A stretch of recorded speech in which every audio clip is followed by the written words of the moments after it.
Pemirsa, Komisi 3 DPR menetapkan 5 pimpinan Komisi Pemberantasan Korupsi terpilih periode 2024-2029.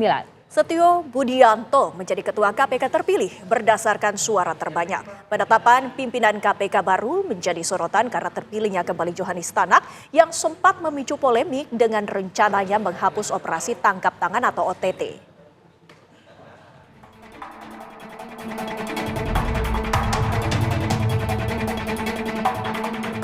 Komisi 3 DPR menetapkan 5 pimpinan KPK terpilih periode 2024-2029 dalam rapat pleno.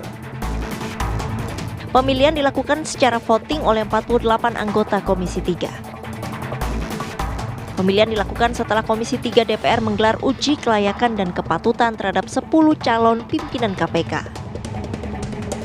Kelima pimpinan KPK terpilih yaitu Setio Budianto, Fitroh Roh Cahyanto, Ibnu Basuki Widodo, Johanis Tanak, dan Agus Joko Pramono. Setio Budianto terpilih menjadi Ketua KPK dengan mendapatkan 46 suara. Dari 5 orang pimpinan KPK terpilih tersebut, pimpinan mendapatkan persetujuan forum. Apakah saudara Setio Budianto dapat dipilih dan ditetapkan sebagai Ketua KPK masa jabatan tahun 2024-2029? Jadi ini setuju untuk 5 orang terpilih sebagai anggota, wakil ketua 4, 1 ketua Setio Budianto ya. Penetapan pimpinan KPK juga disorot karena terpilihnya kembali Johanis Tanak yang berencana menghapus operasi tangkap tangan. Dalam uji kelayakan, Tanak menyebut operasi tangkap tangan tidak tepat dilakukan.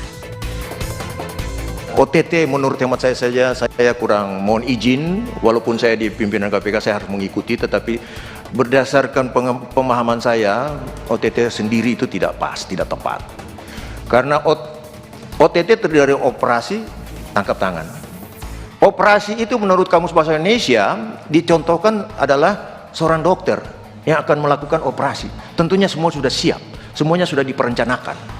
Sementara pengertian tertangkap tangan menurut KUHP adalah suatu peristiwa yang terjadi yang seketika itu juga pelakunya ditangkap dan pelakunya langsung menjadi tersangka.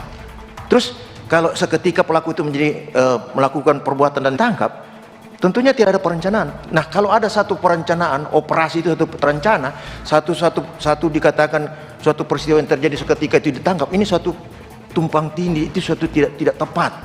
Seandainya saya bisa jadi, mohon izin, jadi ketua, saya akan tutup close karena itu tidak sesuai dengan pengertian yang dimaksud dalam KUHP. Pernyataan Tanak dikritik aktivis anti korupsi. Operasi tangkap tangan dianggap tetap perlu terutama untuk mengungkap kasus suap.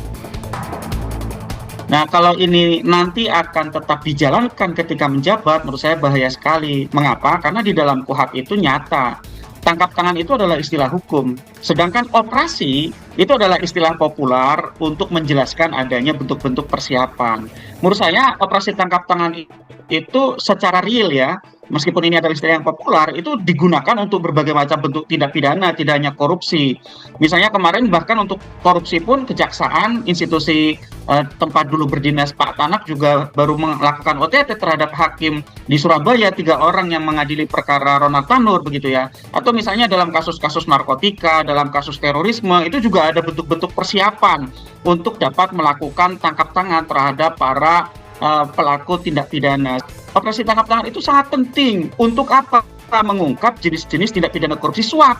Suap itu sangat susah dengan case building. Kalau pasal 2, pasal 3 silakan case building. Tapi kalau suap itu kan tertutup, hanya dilakukan oleh pemberi dan penerima. Sehingga model-model operasi tangkap tangan ini tetap merupakan satu langkah yang penting, Mbak. Kita lihat kembali betapa buruknya kinerja pimpinan KPK pada periode 2019-2024 lalu, maka kami meyakini bahwa tugas pimpinan KPK terpilih untuk periode selanjutnya akan sangat berat.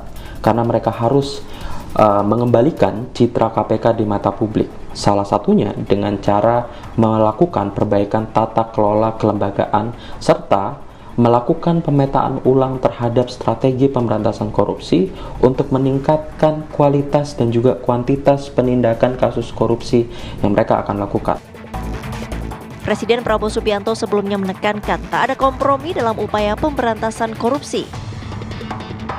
Kita tidak akan kompromi dengan korupsi. Mungkin saya akan cek kembali anggaran. Saya akan sisihkan anggaran khusus untuk pemberantasan dan pengejaran koruptor ini.